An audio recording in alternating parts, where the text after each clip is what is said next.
Você sabia que o suicídio continua sendo uma das principais causas de morte em todo o mundo? Cerca de 800 mil pessoas morrem por suicídio todo ano. A cada 40 segundos, uma pessoa comete o suicídio. Juntos, nós podemos mudar essa realidade. Vamos então para mais um vídeo aqui no Papo Reto.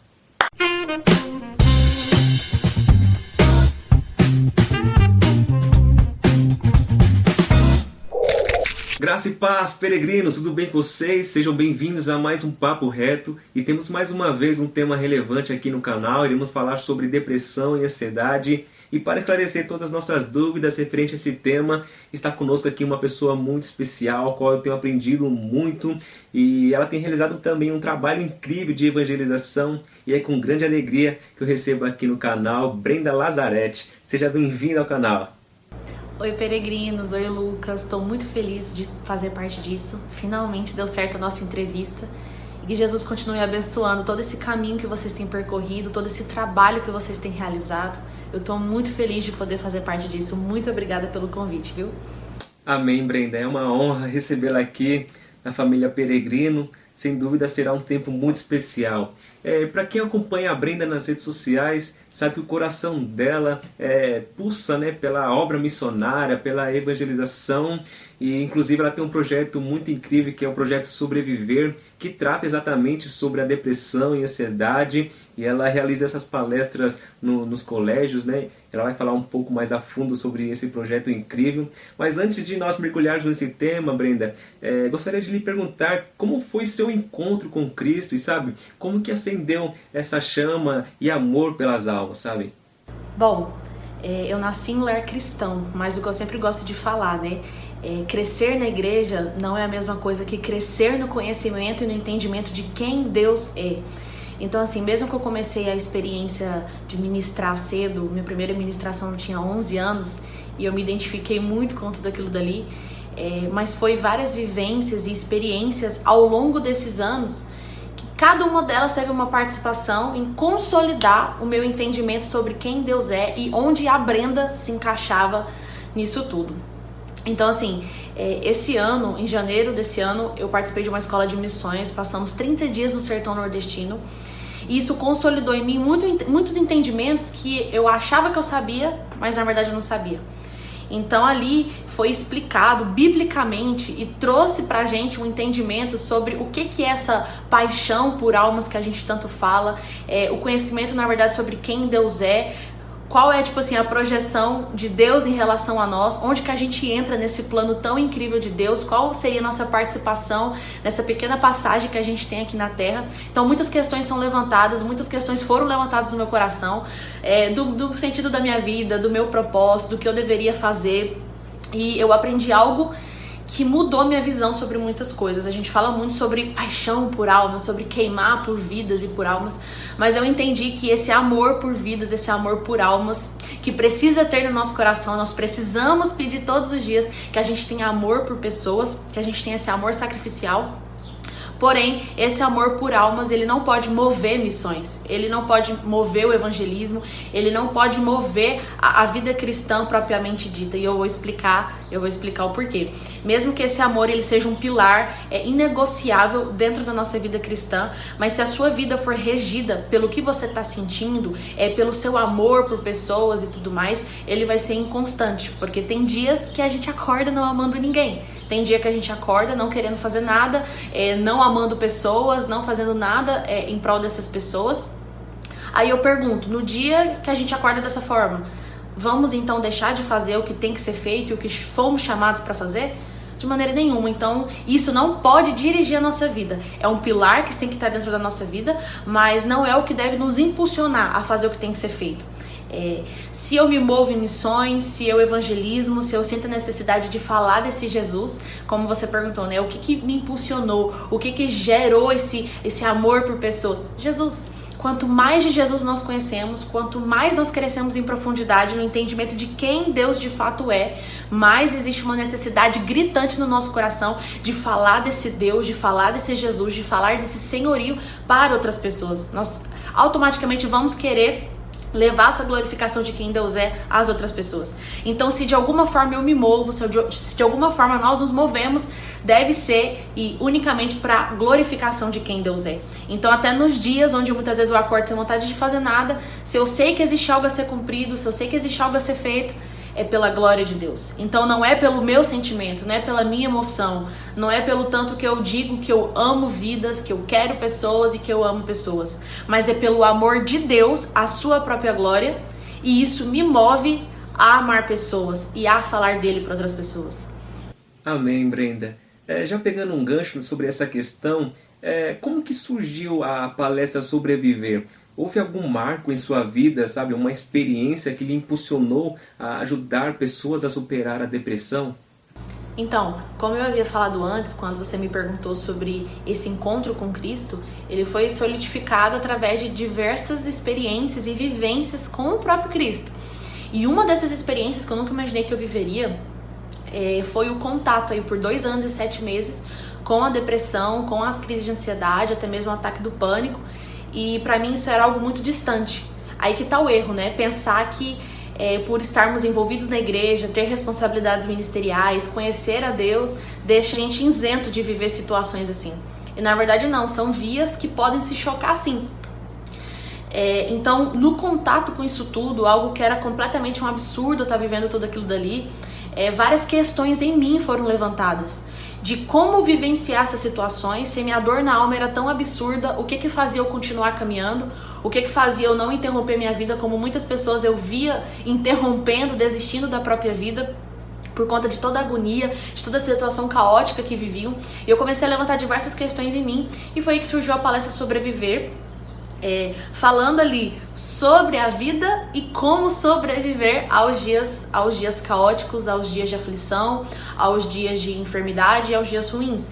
Então foi em resposta a uma série que na época estava bombando, que era aquela série 13 Porquês, que a protagonista ela grava 13 fitas de 13 motivos de porquê ela tirou sua própria vida, e eu escrevi então 13 motivos bíblicos do porquê você deveria continuar vivendo. Então a palestra Sobreviver ela surgiu em meio a isso. Então eu me encontrava nesse estado, mas eu ia nas escolas e comecei a palestrar sobre isso. E olhando isso para hoje, eu vejo beleza nisso tudo. Porque muitas vezes eu palestrava nas escolas, eu levava esses 13 motivos para jovens e adolescentes, eu chegava em casa, eu tinha crises horríveis de ansiedade. E, ninguém praticamente sabia dessa realidade, né? Apenas as pessoas que viviam comigo, graças a Deus, ali o apoio da minha família. Então, assim, várias questões foram levantadas em mim. A palestra Sobreviver hoje, eu posso falar que ela foi aperfeiçoada e ela foi levada a um nível maior de profundidade. Porque hoje Jesus me encorajou, né? Hoje eu posso falar um pouquinho mais sobre a minha experiência, sobre de fato o que eu vivi, quais eram os pensamentos que eu tinha que trazer na mente em dias de profunda angústia. Eu precisava me enraizar em algo. Por que mesmo em meio à dor eu continuava caminhando? Aí Jesus me ensinou muito sobre a beleza da continuidade, que é algo que eu gosto muito de falar sobre. Então aí surgiu a palestra Sobreviver, que graças a Deus agora ficou um tempo parado por conta da pandemia, mas graças a Deus estamos retornando com os trabalhos, estamos voltando com os trabalhos na escola e tem gerado muitos frutos.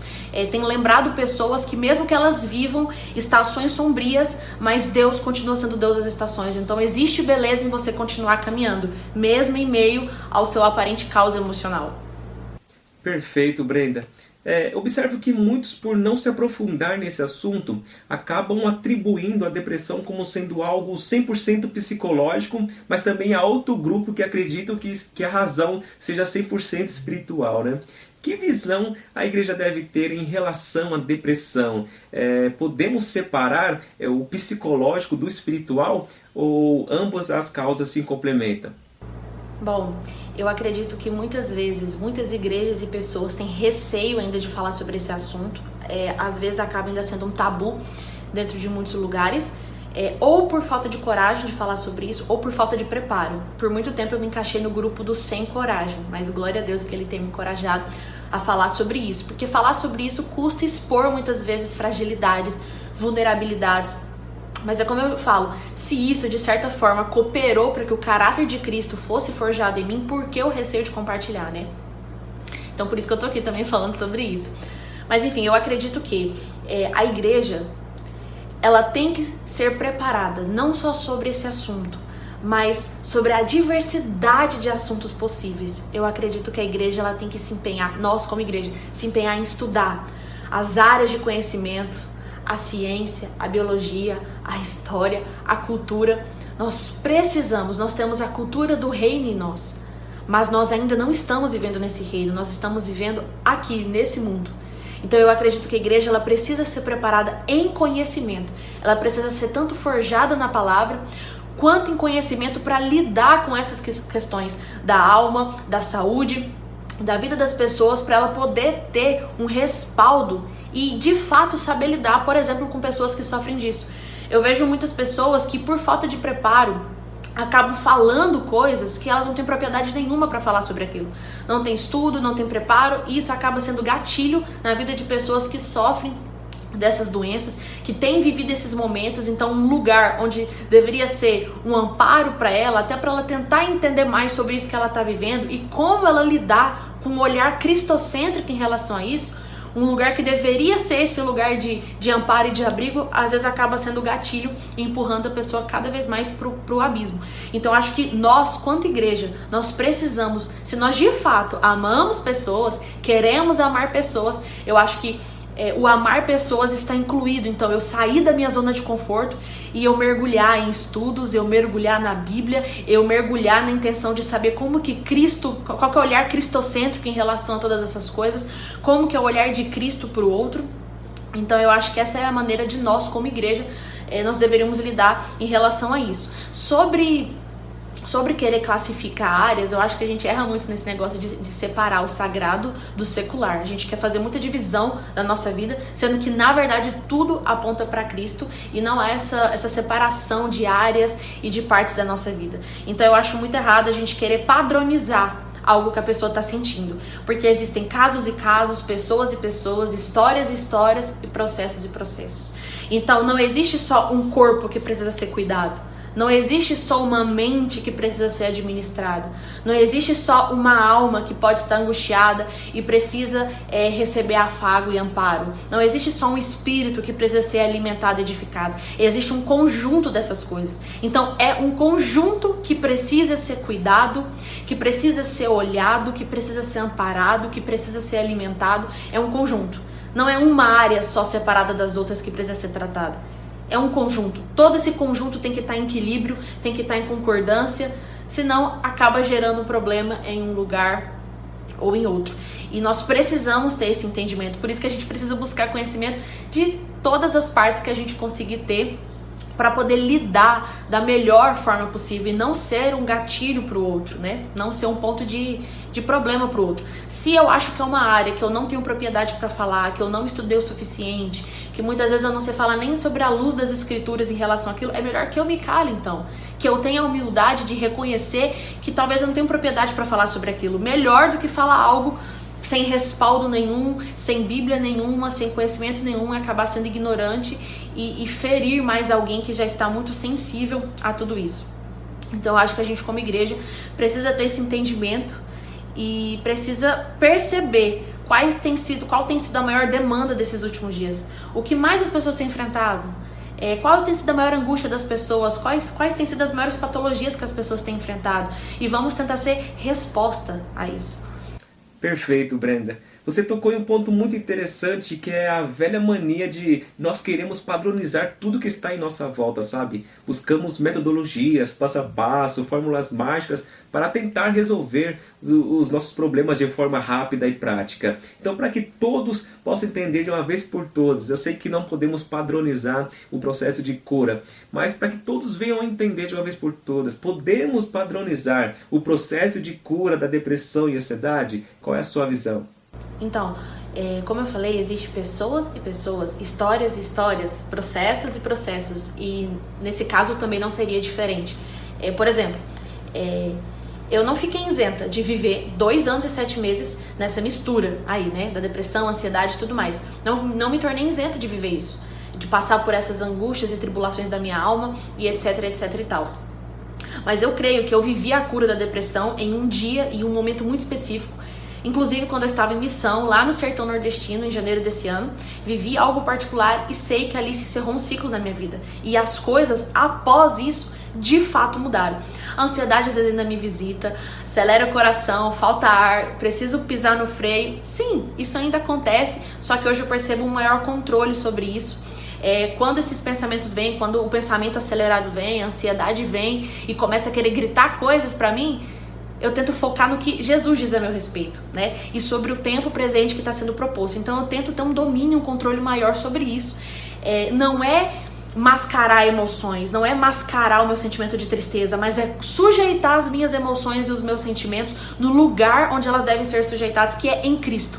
É me tornar vulnerável a Cristo e pedir para que essas emoções vão para os seus devidos lugares.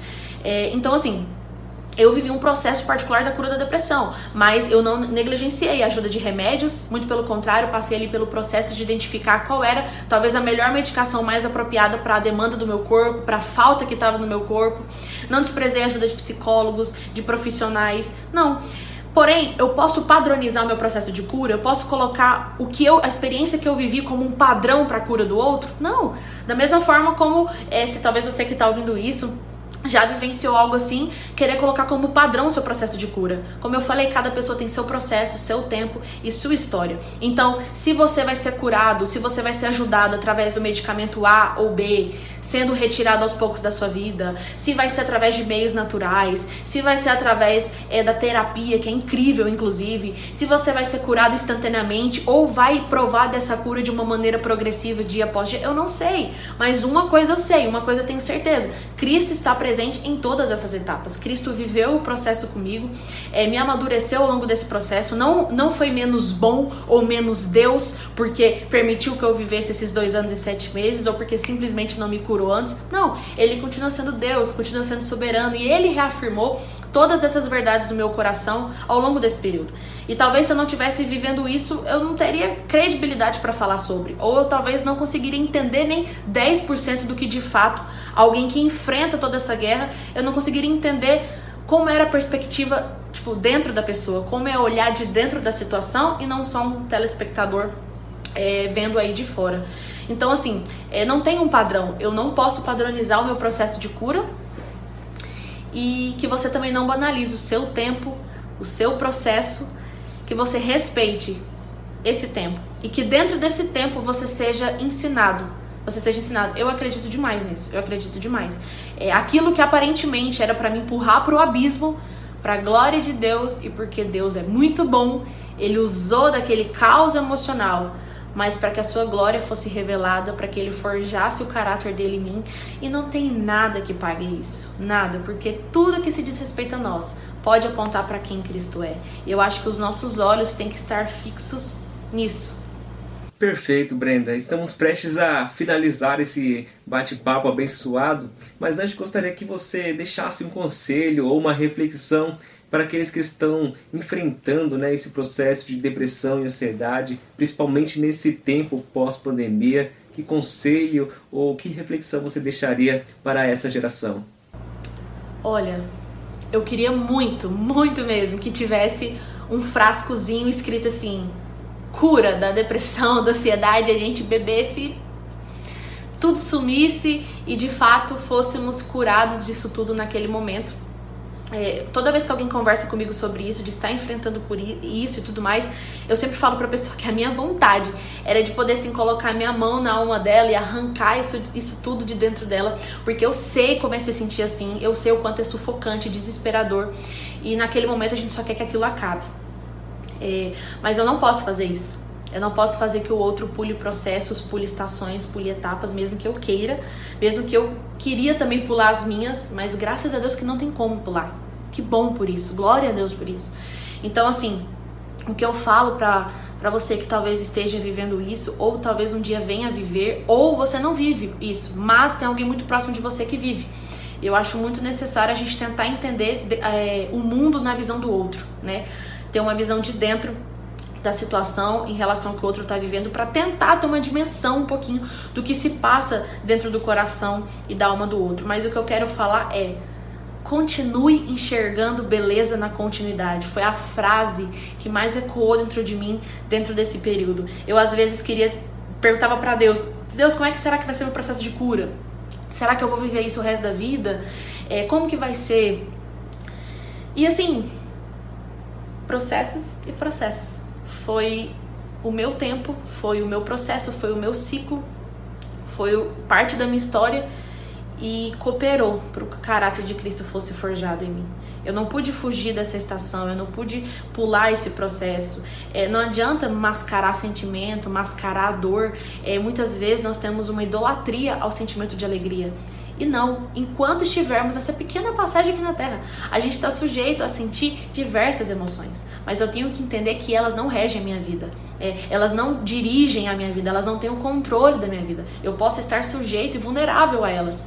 Mas existe alguém que já escreveu essa história, existe alguém que de fato me tem nas mãos, tem os meus sentimentos, as minhas emoções, e a minha vida é dirigida por esse Deus. E isso tem que trazer um conforto e uma paz aos nossos corações. Então, eu acho incrível porque no meio de tudo isso, no meio das minhas piores crises, Jesus me levava na frente do espelho e me fazia olhar para aquilo que às vezes eu não queria olhar, porque parecia que eu não me reconhecia. Mas ele me fazia declarar na frente do espelho que o que eu estava não era o que eu era. Então, eu podia estar, mas eu não era. Eu podia estar com depressão, mas eu não era depressão. Eu podia estar com ansiedade, mas eu não era ansiedade. Eu podia estar num dia ruim, mas eu não era aquele dia ruim. Então, a diferença do estar e do de fato ser. A minha identidade está completamente em Cristo. A sua identidade está completamente em Cristo. Então você pode achar que tudo isso que você tem vivido define quem você é. Não, isso não tem a sua identidade, isso não está ligado com a sua identidade. Você pode estar, mas você não é. Porque um dia alguém, há muitos anos atrás, morreu no madeiro para você poder fazer parte da família de Deus. Então qual que é a minha identidade? De filha. Se eu posso sentar na mesa e comer como filha, é por conta de quem Cristo é. E nada vai tirar essa identidade de mim e essa convicção, essa certeza. Então eu me agarrava nessas verdades. Não porque podiam ser um ponto de refúgio, mas porque eram verdades absolutas, inegociáveis. Então, para você que está vivendo tudo isso, lembre-se que estações passam. Deus não é só o Deus do verão, não é só o Deus da primavera, Ele é o Deus de todas as estações. Então até estações sombrias que talvez a sua alma tenha passado, eu quero que você lembre. Eu quero que você lembre que Ele continua sendo Deus das estações. Ele não é menos Deus, não é menos bom por conta do nosso caos, da nossa tragédia ou de tudo aquilo que de certa forma nos aflige. Não, Ele continua sendo Deus. E essa é a boa notícia. Essa é a boa notícia que a gente se agarra e continua caminhando. Então mesmo que eu queira correr, sério gente, eu já quis correr demais. Lucas, se tinha uma coisa que eu gostava de fazer, era correr, era produzir, era render, era gerar. Até Jesus me ensinar que tem estações que a gente não gera e tá tudo bem por isso. Tem estações que são para crescer raízes e às vezes é um crescimento muito doído isso. Porque tá crescendo para baixo e quando a gente cresce para baixo ninguém tá vendo crescimento. Mas é necessário. Então Jesus me ensinou a beleza de caminhar mais devagar. Então assim, se tudo isso que você tá vivendo de certa forma você se sente limitado, eu sei o quanto é ruim o sentimento da impotência, da incapacidade, o sentimento de vulnerabilidade expostas, o sentimento de ser limitado com algo, mas guarde algo no seu coração. Tá tudo bem caminhar mais devagar, mas por favor, continue caminhando. E eu peço e eu oro a Deus que você enxergue beleza na continuidade. Existe beleza em continuar caminhando, mesmo que em passos mais devagar, mesmo que em passos mais lentos, mas é nessa caminhada lenta que a gente sente a brisa no nosso rosto e que Jesus reafirma muitas coisas no nosso coração. É onde a gente tá mais sensível e sujeito a ouvir o que Ele tem sussurrado. Deus não está em silêncio. É muitas vezes nós que estamos falando alto demais, correndo demais, e não estamos ouvindo coisas que na verdade Ele tem sussurrado, mas só quem está perto ouve o que está sendo sussurrado. Então, que você seja encorajado através desse vídeo, através disso tudo, que você seja encorajado a viver a estação que você está sendo proposto a viver. Essa estação você não para nela, você não para, existe uma continuidade. Deixa Jesus te surpreender nas próximas estações e eu te convido a esperar por elas. E antes da gente encerrar, Lucas, eu queria fazer uma oração. Então, que você, onde você esteja, que você feche seus olhos e que você receba isso como declarações sobre a sua vida. Que você receba essa dose de encorajamento que a gente precisa na caminhada. Amém? Jesus, muito obrigada. Obrigada por cada pessoa que me ouve, por cada pessoa que está nos escutando nesse momento. Não sei, Jesus, onde essa entrevista vai chegar, a quem ela vai chegar, mas eu tenho certeza que ela vai chegar para as pessoas que precisam ouvir, Jesus. Que muitas vezes têm vivido estações assustadoras, sufocantes e sombrias e têm te perguntado até quando, Deus? Mas que elas troquem essa pergunta, que a partir de hoje elas perguntam como, Deus? Como eu posso te revelar através das minhas feridas? Como eu posso continuar caminhando? Porque eu sei que através disso elas receberão a resposta que o coração delas tem pedido. Porque Jesus, contigo nós podemos viver os nossos processos, contigo nós recebemos encorajamento na nossa alma. Então eu te peço, Jesus, que o Senhor possa encorajar a nossa alma, encorajar nosso coração. Que a gente continue, que a gente possa ver beleza em continuar caminhando. Mesmo que só tenha motivos para a gente não ver isso. Mas que a gente fixe os nossos olhos na tua beleza. Que a gente fixe os nossos olhos na sua glória. E que através das nossas feridas, pessoas possam ser curadas. Que o motivo, Jesus, da gente continuar caminhando seja a sua glorificação. Porque a gente sabe que a história não acaba aqui. Então que todo mundo, Jesus, que tenha ouvido isso agora, que ela possa receber uma dose intensa de encorajamento em sua alma, em seu corpo e seu espírito. Que os nossos sentimentos e emoções possam ir para os seus devidos lugares e possam ser organizados dentro de nós. Toda essa bagunça, esse turbilhão, possa ser organizado dentro dessa pessoa agora, em nome de Jesus. Porque não somos regidos por aquilo que sentimos, mas somos direcionados pelo Teu Espírito. E que isso, Jesus, prevaleça nos nossos dias. Que isso sejam verdades inegociáveis dentro de nós. Obrigada, Jesus. Obrigada por segurar na nossa mão e nos fazer uma promessa de que o Senhor estaria conosco todos os dias até a consumação dos séculos. Em nome de Jesus. Amém. Amém, Brenda. Muito obrigado por ter aceito o convite. Foi um tempo muito especial de aprendizado. Sem dúvidas, muitas pessoas serão edificadas através do que Deus tem derramado em sua vida, através do seu ministério, do seu testemunho. Muito obrigado mesmo. Me sinto honrado de ter realizado essa entrevista contigo. Amém, Lucas, amém. Eu que agradeço o convite, eu agradeço a oportunidade. E mais uma vez eu reforço. Sério, gente, não despreze ajuda, não despreze caminhar com pessoas, não despreze ajuda de profissionais, não despreze ajuda de remédio se for necessário. Lembre, por favor, lembre, você tem um tempo, você tem um processo, e independentemente qual seja ele, Cristo vai vivê-los com você.